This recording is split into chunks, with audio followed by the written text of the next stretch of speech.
अगर आदि गुरु शंकराचार्य जी नहीं होते या उस दौर में जो उन्होंने किया वो नहीं किया होता तो आज हिंदू धर्म का रूप क्या होता। और जरा उनके बारे में समझाइए, क्योंकि अब शंकराचार्य जी हम टाइप करते हैं गूगल पे तो आता है मोदी जी के ऊपर बयान दे दिया, अयोध्या में गए नहीं गए। इस मामले में आप और मैं एक ही नाव में हैं कि मैं उस नाम के प्रति कुछ नहीं सहता। भगवान बुद्ध के जाने के बाद हीनयान महायान हो गए। यहाँ भी हो जाते हैं सनातन धर्म के टुकड़े टुकड़े। जो देश सुभाष को भूल गया, जो देश गांधी को गाली दे सकता हो, जो देश सावरकर को गाली दे सकता हो, तो कृतज्ञ है। तो उसमें उस कृतज्ञता की चपेट में भगवान शंकराचार्य भी हैं।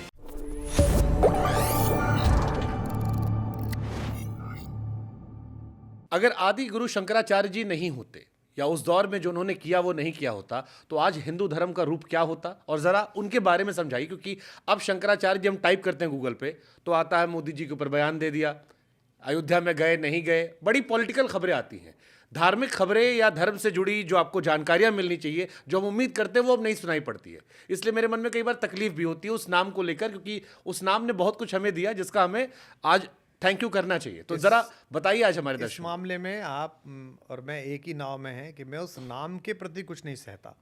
जैसे अभी राम मंदिर का जब विग्रह में प्राण प्रतिष्ठा हुई तो हमको भी बुलाया गया। ऐसे समय में एक शंकराचार्य जी ने कोई बयान दिया तो मेरे से किसी ने कहा कि परम पूज्य शंकराचार्य जी ने ये कहा है।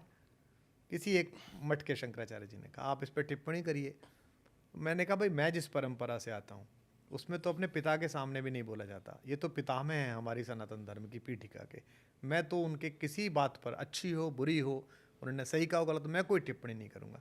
देखिए आद्य शंकराचार्य दक्षिण से चले और उन्हें पता था कि ये विशाल भारतीय समूह, ये हिंदू समाज, सनातनी समाज, ये भौगोलिक बाधाओं के कारण भी एक दूसरे से पृथक होगा, अपनी अपनी मान्यताओं के कारण भी पृथक होगा।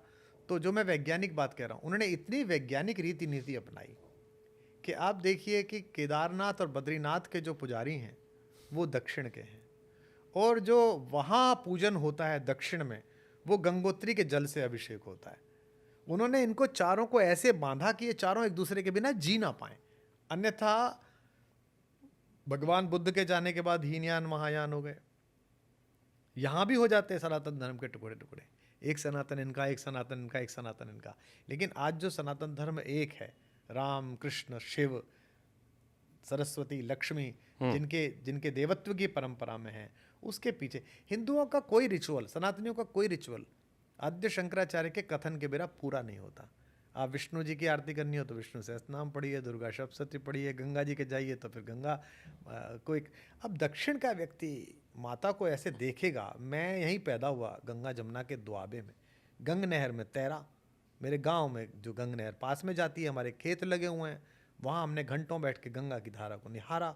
और हरिद्वार जो है वो सबसे नियरेस्ट एक सॉलेस की जगह हमारे लिए रही कि गाड़ी उठाई, मारुति अटेंडेंट हरिद्वार चले गए पत्नी को लेकर, या अकेले जब थे। मैंने भी इस तरह नहीं सुना। भगवान शंकराचार्य कहते हैं कि खंडित गिरिवर मंडित भंगे। दुनिया में कभी भी खंडित प्रतिमा की पूजा नहीं होती। भगवान भी अपनी खंडित प्रतिमा किसी को देते हैं तो बड़े से बड़ा पुजारी गंगा में तिरोध करता है, मेरे को नहीं चाहिए। माता तू अकेली है कि गिरिवर से, पर्वत से गिरे हुए खंडित टुकड़े को अपने जल के दुलार से, आंचल से धो पोंछ के जब तू गोल बना के किसी को दे देती है तो भगवान बन जाता है। हाँ, कैसी अद्भुत व्याख्या देखिए आप। खंडित गिरिवर मंडित भंगे, उसको भी तो मंडित कर देती है, उसको मंडना दे देती है। यह गंगा के प्रति तभी आएगा जब किसी के अंदर हृदय में गंगा चलती हो, गंगा को आदर देता हो। तो आद्य शंकराचार्य कृतज्ञ देश है जी। जो देश सुभाष को भूल गया, जो देश गांधी को गाली दे सकता हो, जो देश सावरकर को गाली दे सकता हो, तो कृतज्ञ है। तो उसमें उस कृतज्ञता की चपेट में भगवान शंकराचार्य भी हैं कि उनका तो बहुत आभार शिवराज सिंह चौहान जी का कि जब वो मुख्यमंत्री थे तो उन्होंने ओंकारेश्वर में विशेष रूप से वहाँ एक व्यवस्था बनाई, विद्यालय बनाया भगवान शंकराचार्य की व्याख्याओं के लिए, और एक बहुत बड़ी मूर्ति वहाँ स्थापित की। मैं तो अभी जा नहीं पाया, तब से ओंकारेश्वर निश्चित रूप से जाऊँगा।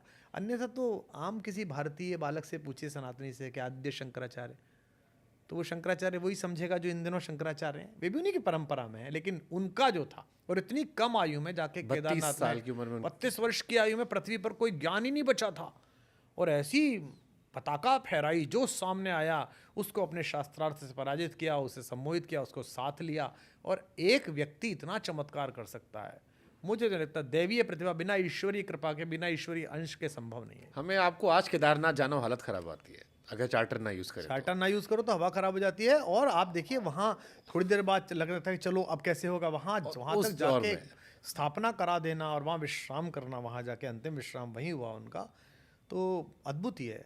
आप श्रीनगर चले जाइए, वहाँ ऊपर शिव मंदिर, शंकराचार्य जिस चोटी को कहते हैं वो, तो उनका तो काम अद्भुत है। इतनी कम आयु में उन्होंने, और उनका ये जो जीवन की उन्होंने कहा संन्यास लेना है, माँ ने मना कर दिया, और जब उनका पैर मगरमच्छ ने पकड़ लिया तो वो हंसने लगे, ये तो वैसे भी जीवन बेकार है, मगरमच्छ खा रहा है, इसके काम तो आएगा, अन्यथा मुझे संन्यास की अनुमति दे। माँ ने कहा अच्छा छुड़ा तो ले, फिर जबड़ा फाड़ा, छुड़ाया, और फिर माँ ने फिर बाद में मना कर दिया, तूने तो मुझे कहा था। तो माँ ने कहा अच्छा चला जा, लेकिन जब मैं जाने लगूँ तो तू आ जाना।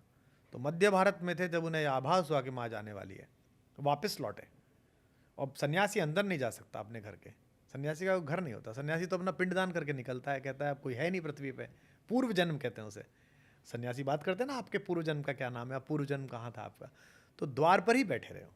और वहीं माता आ गई उनकी, और वहीं उन्होंने प्राण छोड़े, और उन्होंने द्वार के जो खिड़कियाँ पल्ले थे उनको रख के माता का संस्कार किया। इसलिए आज भी उनके गांव में जो संस्कार है वो दरवाजे उतार के किया जाता है। अगर किसी के द्वार पर नया दरवाज़ा लगा हुआ हो तो आप समझ लीजिए इनके यहाँ कोई अमंगल हुआ है। तो आद्य शंकराचार्य तो वो विभूति हैं जिस पर और काम होना चाहिए। मेरा बड़ा मन है कि उन पर एक मतलब बड़ा सीरियल बनाया जाए OTT प्लेटफॉर्म के लिए।